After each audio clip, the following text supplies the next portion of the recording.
los israelitas, mucho antes de que ellos fueran agrarios, es decir, de agricultura, ya eran expertos en el pastoreo de animales, sobre todo de las ovejas.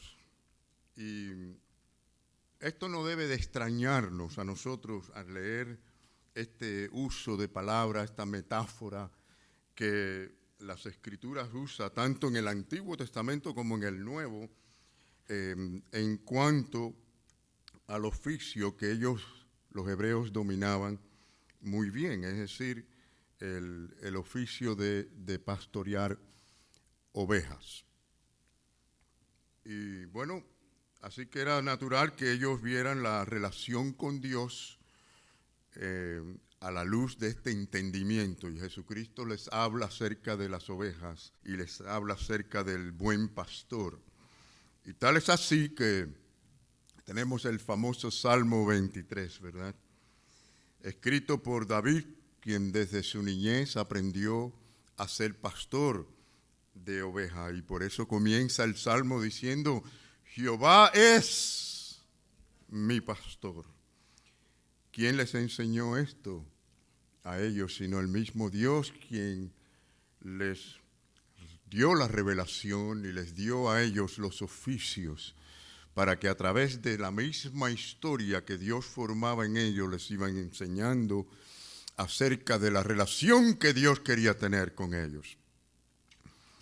Ante tal entendimiento debe verse como, o sea, al de poderse ver ellos mismos como ovejas, es que Jesucristo se declara, se anuncia como el buen pastor. Por eso dice, quizás uno de los textos clave aquí, el primero que leímos, que dice: yo soy el buen pastor su vida da por las ovejas. Ahora, permíteme añadir que al referirse a sí mismo como buen pastor, el Señor lo hace, qué interesante, a la luz de lo que había dicho anteriormente en los versículos 8, cuando Él hablaba de que aquellos que habían venido antes que Él eran ladrones y salteadores, refiriéndose a los fariseos, a los falsos, a los que no guiaban a la verdad.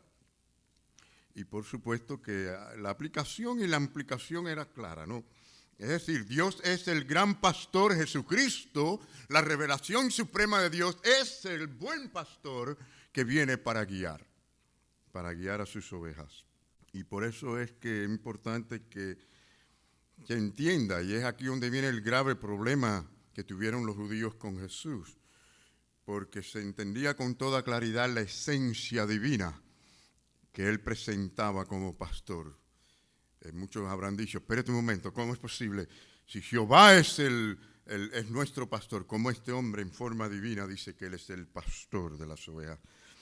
Y era el conflicto que había, pero era la parte esencial. No podían haber dos pastores divinos y salvadores, ¿no? Uno solo. En el Antiguo Testamento lo expresa como Jehová, y en el Nuevo como Jesucristo. Un rebaño no tiene dos pastores sino uno, ustedes lo saben, ¿verdad? Un rebaño solo puede tener un pastor.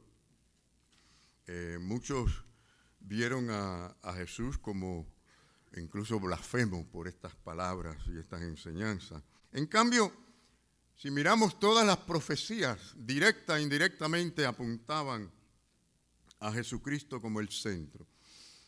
Cristo realmente es el centro de la revelación de las Escrituras, es el centro de la misma creación de Dios.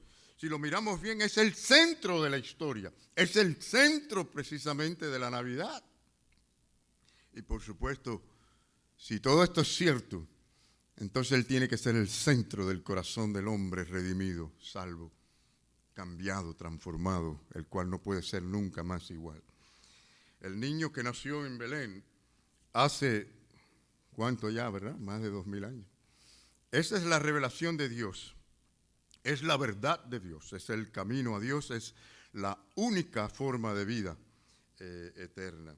Y la pregunta que debiéramos de hacernos quizás en esta mañana, al oír acerca de esto, y en esta época precisamente, es cómo entonces es que el buen pastor nos guía a Dios. Y aquí tenemos el primer punto. Bueno, Jesús, el buen pastor, nos guía a Dios, traduciendo el mensaje de Dios a los hombres pecadores. Saben, los pastores del Oriente, en cuanto a lo primero que queremos decir es que ellos guiaban a sus ovejas con algún tipo de sonido, algún grito especial que ellos preparaban, ¿no? Y por supuesto que las ovejas entendían, se educaban para esto, que podían discernir un sonido en el que ellas confiaban y obedecían.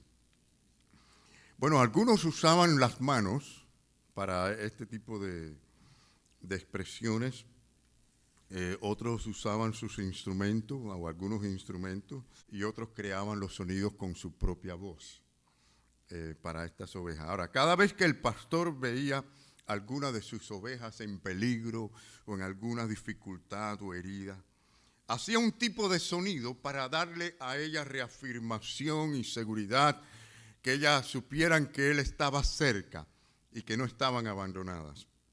Hacía otro tipo de sonido para llamarlas y decirles que vinieran y que les siguiera. Podía venir otro pastor de otro rebaño con su sistema de sonidos para solo descubrir que ellas no les obedecían. En cambio, cuando el pastor de ellas las llamaba con la voz, con el sonido apropiado, ¿qué hacían? Todas venían. Esta es la realidad que Jesús iba a estar enseñando en su ministerio. El verdadero cristiano convertido es uno que oye la voz de Cristo y le sigue. No sigue al mundo, no sigue los deseos carnales, no sigue los pensamientos perversos del hombre. Sigue la voz de Cristo. Este es el gran y la maravilla de estas buenas nuevas de salvación. Hay un pastor que habla, que se comunica, que llama, y hay ovejas que oyen y le siguen.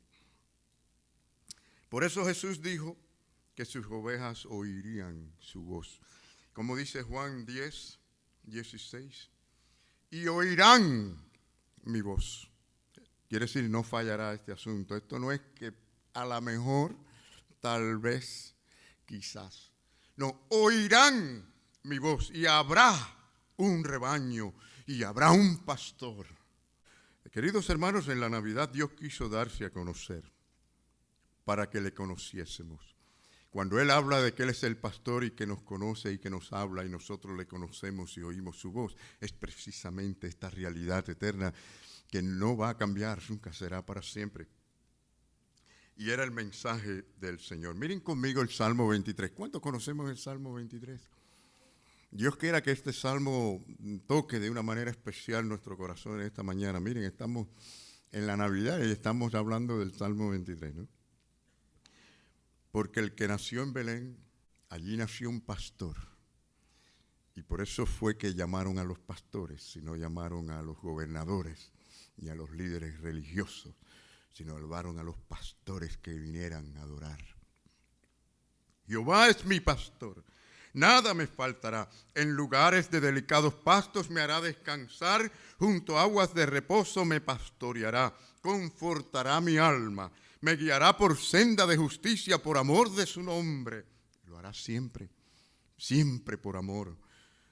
Dice, aunque ande en valle de sombra de muerte, no temeré mal alguno, porque tú estarás conmigo. Tu vara y tu cayado me infundirán aliento. Aderezas mesas delante de mí, en presencia de mis angustiadores. Unge mi cabeza con aceite, mi copa está rebosando. Ciertamente el bien y la misericordia me seguirán todos los días de mi vida, y en la casa de Jehová moraré por largos días. Aquí tendremos al pastor que nos guía, siempre nos va a guiar. Dios, y aquí les pongo estas notas para que lo recuerden. Dios está debajo de mí en verdes pastos. Siempre, siempre. Qué promesa. Junto a mí en aguas de reposo. Conmigo en el valle. Alrededor de mí en presencia de mis enemigos. Sobre mí ungiendo mi cabeza con aceite.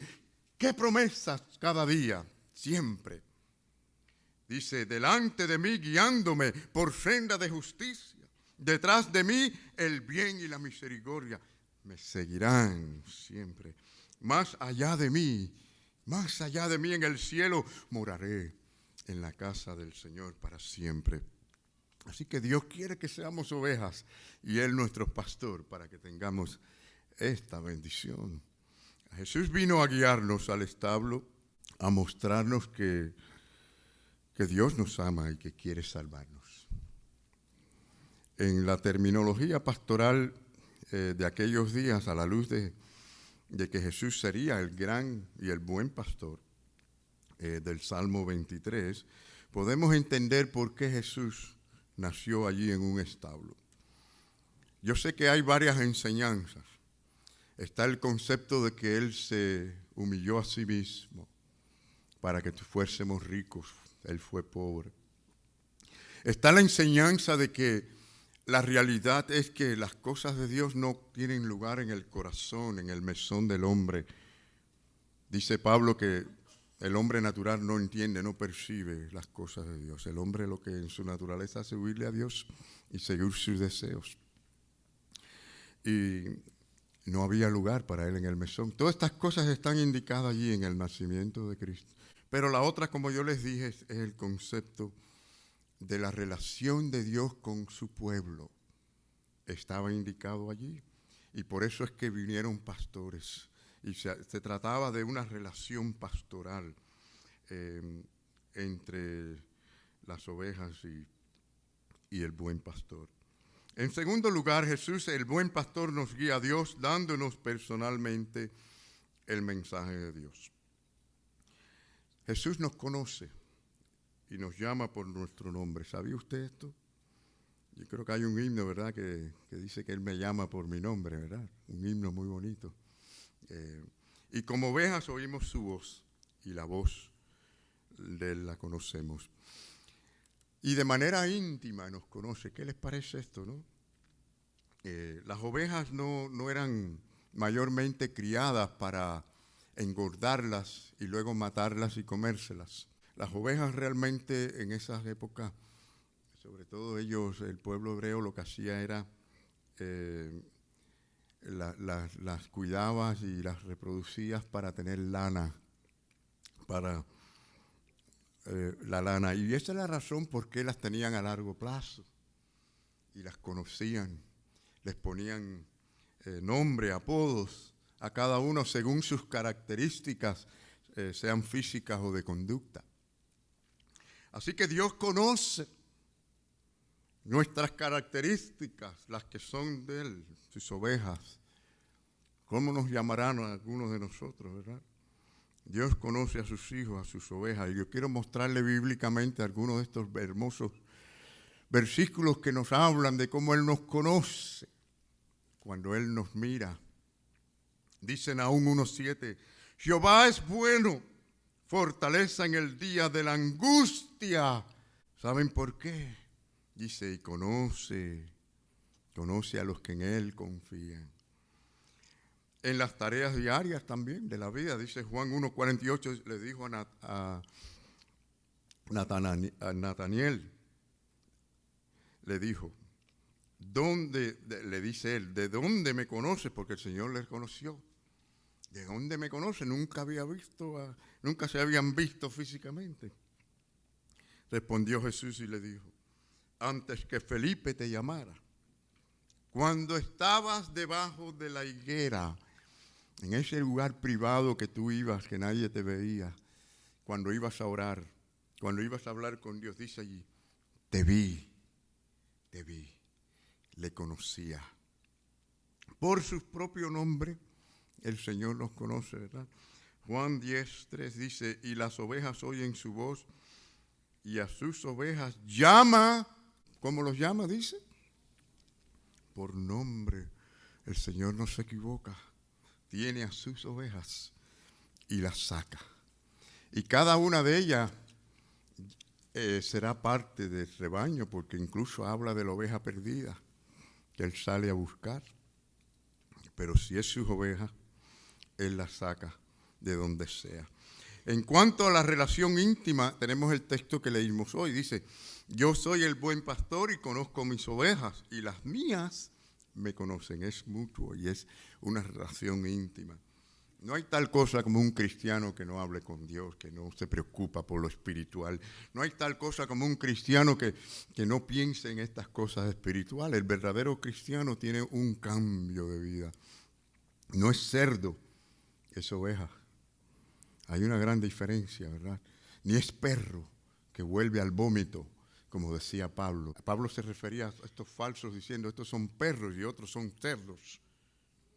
Hay una gran diferencia. Las ovejas es limpia, blanca como la lana, porque hay santidad. Saben que la Biblia dice que sin santidad nadie verá a Dios.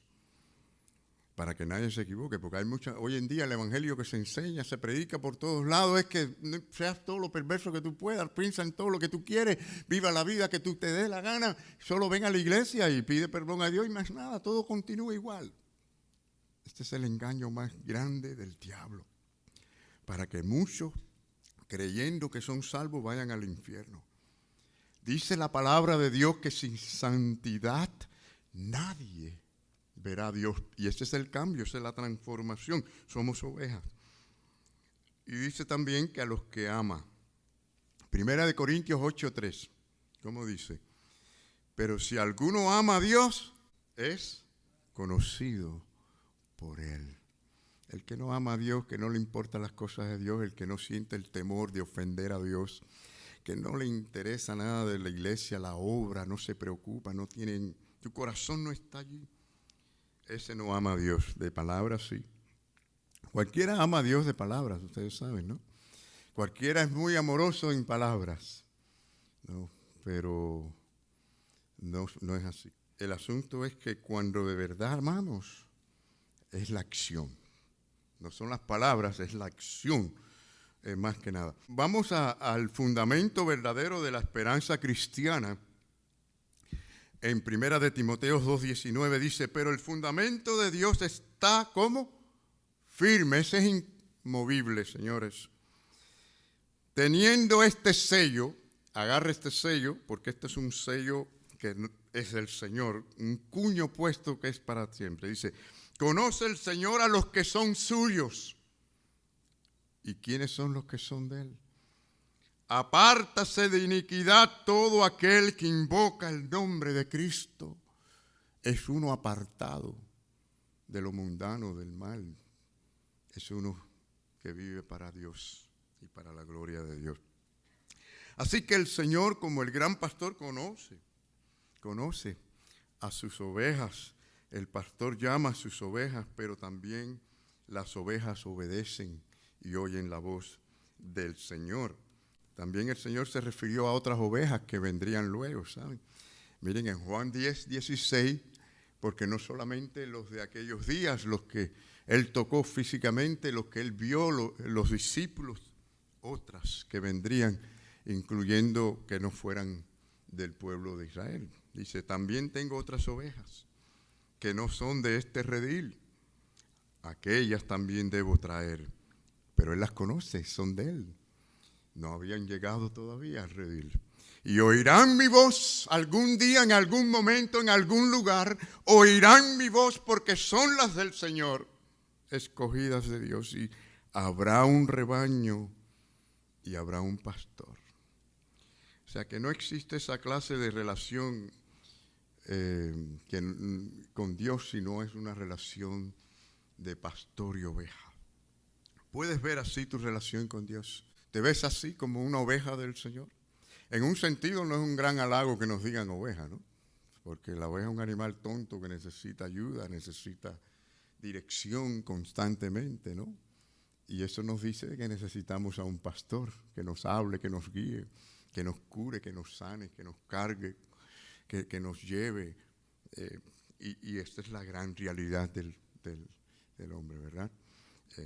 Algunos que hubieran querido que Dios le llamara, que somos caballos, somos un animal potente, ¿no? Aunque para algunas culturas hispanas decir caballo es otra cosa, ¿no? Pero, es decir, depende de la cultura del animal que usted quiera mencionar, pero el Señor nos llama Ovejas, ¿qué les parece? En la primera Navidad, y esto es interesante, ¿no? Vemos que Dios escogió esta forma humilde en un pesebre, que es lo que se prestaba para qué, para animales que necesitaban ser guiados por un pastor. Así que lo vemos en el nacimiento de Jesús, toda esta enseñanza. Antes de la encarnación de Dios, en Belén de Judea, el hombre solo podía hablar de Dios en su mejor intento, en forma abstracta, es decir, vaga, una forma vaga o indefinida. Pero en la Navidad, o a causa de la Navidad, el hombre puede decir, porque de tal manera amó Dios al mundo, que ha dado a su Hijo.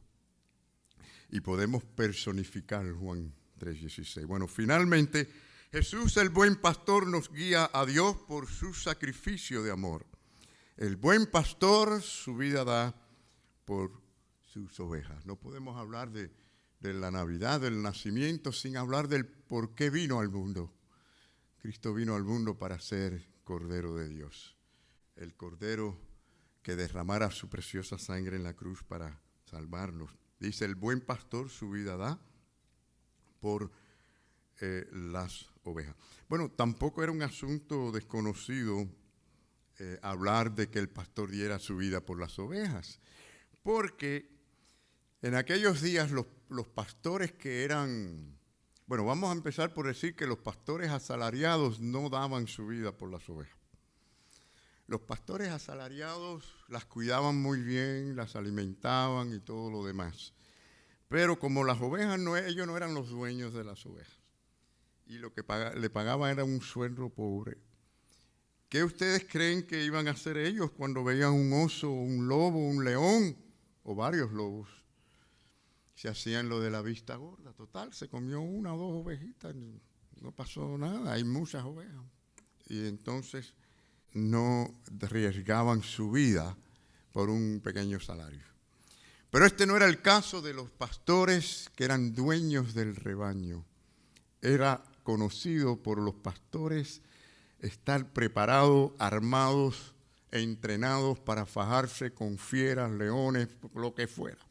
¿No era así el caso de David? ¿No recuerdan a David cómo aprendió a pelear con leones, osos, por defender a las ovejas? Esto es lo que hacía un buen pastor, porque era el dueño del rebaño y había que matarlo a él antes que le mataran a una oveja. Ese era el verdadero pastor.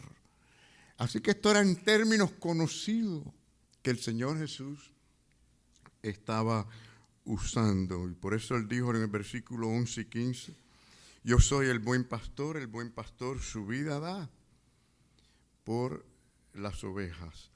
Y como el Padre me conoce y yo conozco al Padre y pongo mi vida por las ovejas.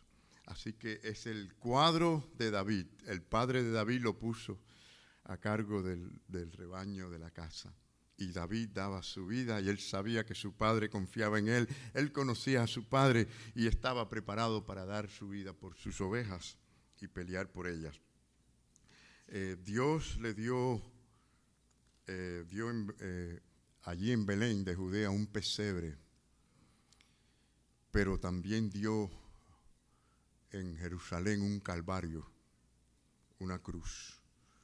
En la Navidad dio vida y en el calvario la muerte de su Hijo para salvarnos a nosotros. No olvidemos esto.